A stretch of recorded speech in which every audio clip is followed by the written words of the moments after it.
proche, Goldberg Polin, l'un des 6 otages exécutés par le Hamas. Lise, vous en parlez ce matin avec une personne qui a bien connu et qui connaît bien la famille d'Hersch Goldberg Polin. Je vous laisse en sa compagnie. Oui, je suis ravie de recevoir ce matin Gil Hoffmann, directeur exécutif de Honest Reporting et proche de la famille de Hersch. Gil Hoffmann, hello. Thank you so much for being with us today. Pleasure being with you, Lise. So, all the country, and I would say without exaggeration, all the world have been really touched by the words of Rachel Goldberg Polin yesterday during the funeral. Je crois que je peux dire sans exagération que le monde entier a été ému hier par les paroles de Rachel Goldberg Polin, la maman de Hersch, devant sa dépouille lors des funérailles. She said, Gil, Hersch, we need you to help us stay strong, and we need you to help us to survive. That's exactly what Israel is doing for 333 days. Elle a dit, Hersch, j'ai besoin que tu nous aides à rester fort et que tu nous aides à survivre. Et c'est exactement ce qu'Israël fait depuis 333 jours. Yes. It was a very, very powerful funeral, Lise.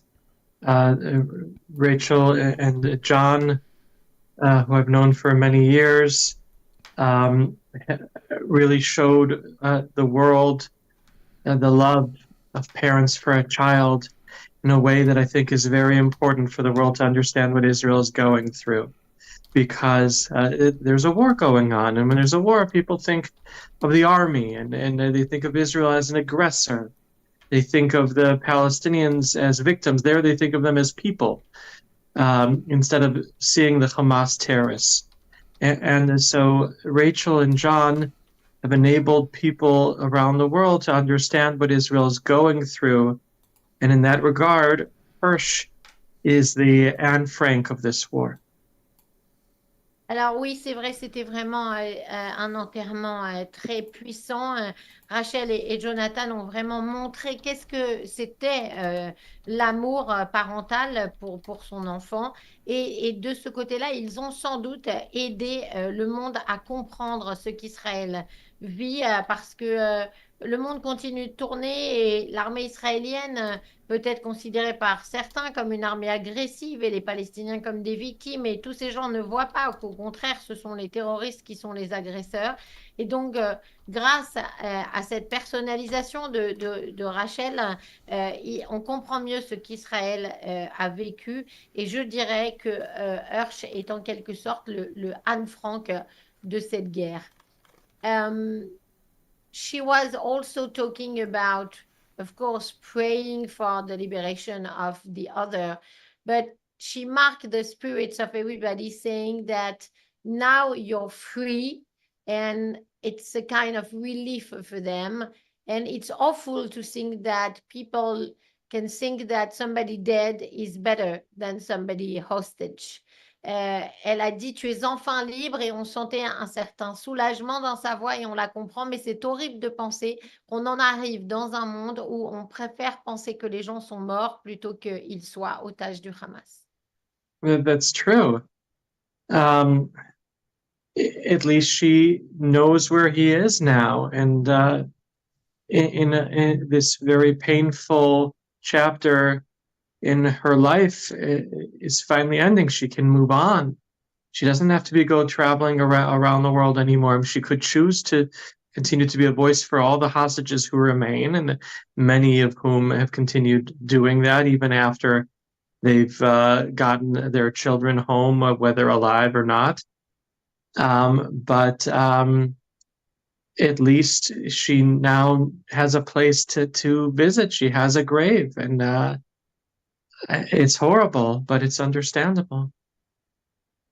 Oui, et c'est vrai, malheureusement, parce qu'elle sait où il est aujourd'hui, et dans un sens, ce chapitre atroce de sa vie avec ses points d'interrogation est terminée. Elle n'a plus besoin forcément de voyager à travers le monde entier pour essayer de réveiller les consciences. Peut-être qu'elle va continuer à le faire, comme l'ont fait aussi d'autres parents d'otages qui ont récupéré leur enfant, que ce soit vivant ou mort. Mais au moins, là maintenant, il aura une sépulture et elle aura un endroit où aller lui rendre visite.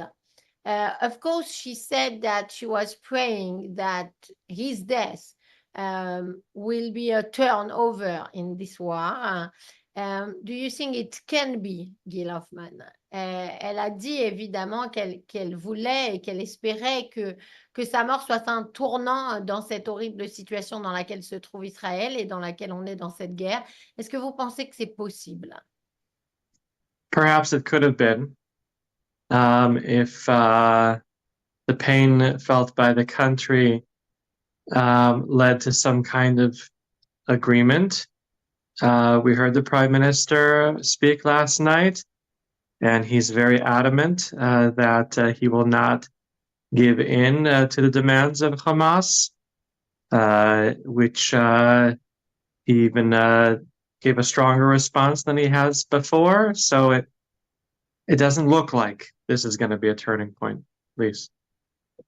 Peut-être si ça avait donné lieu à un accord, mais en tout cas, je ne le crois pas pour l'instant. On a entendu le Premier ministre prendre la parole hier soir et il a été très clair et il ne cédera pas aux exigences du Hamas, peut-être encore plus clair qu'il ne l'avait jamais été. Gil Hoffmann, in which circumstances did you meet the family of Goldberg Polin? Tell us. Dans quelles circonstances vous avez rencontré cette famille, Gil? Lisa, I'm from Chicago, just like John and Rachel. I went to the same high school that John's older than me, but we went to the same Ida Crown Jewish Academy, and my father worked together with his mother for a while. They're both teachers. And my father actually worked with his grandmother, with Hirsch's great-grandmother. And they made Aliyah to a community in Baka. Baka has minions for people who speak French, and they have minions for people who speak English. And he went to the same minion I did, where people speak English. And Hirsch and John sat in back of me in the synagogue for many years. And to this very day, John's brother, Brian, sits in back of me at the synagogue that I go to now. So it's a very, very special family. And Hirsch, you could tell how smart and how special he was, even when he was little. Alors, je demandais donc à Gil à quelles circonstances il avait rencontré la famille de Hirsch. Donc, je suis originaire de Chicago. Il m'a répondu comme Jonathan, donc le père de Hirsch et Rachel. Il est un petit peu plus âgé que moi, mais on était au lycée, dans le même lycée ensemble et aussi dans les mêmes organisations juives. Mon père a même travaillé avec sa maman. On connaît même ses grands-parents dans ma famille depuis très longtemps. Et puis, ils ont fait leur aliyah et on s'est retrouvés dans ce quartier de Baka à Jérusalem, où il y a effectivement beaucoup de gens qui parlent français, vous le savez, mais il y a aussi beaucoup de gens qui parlent anglais. Et on s'est retrouvés dans la même synagogue de gens qui parlent anglais. C'est ainsi que lui et son fils se sont trouvés assis derrière moi à la synagogue pendant des années. Et aujourd'hui, c'est le frère de Jonathan, Brian, qui est toujours assis derrière moi à la synagogue. Et c'est vraiment une famille spéciale. Et depuis qu'il était petit, on se rendait compte à quel point Hirsch était à la fois spécial et intelligent. What memories do you want to keep from Hirsch, Gil Hoffmann? Quel souvenir vous avez envie de garder de Hirsch? What Rachel said was that he's always going to be 23 years old. That this personality of someone who goes around the world traveling and having fun, he never had to grow up and gain the responsibility of adulthood, and so he'll always be remembered as this person who, before until that terrible moment, it was at a dance festival enjoying his life. And so that's where he'll always be. His life ended with him, not with the time that he was in Gaza, but the time at that festival enjoying himself. That's what he'll always be. Alors, oui, c'est vrai que c'est ce que Rachel a dit hier. Il ne, il aura toujours 23 ans pour l'éternité. Et donc, sa personnalité, c'est celle d'un jeune qui profite de la vie, qui voyage.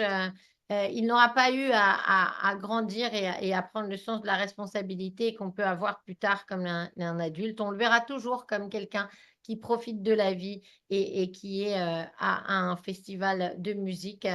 Eh bien, écoutez, on essayera de continuer à avoir, de prendre cette leçon, comme on le disait avec Nehama, et de garder de l'optimisme pour cette jeunesse qui a été malheureusement très touchée pendant le massacre du 7 octobre.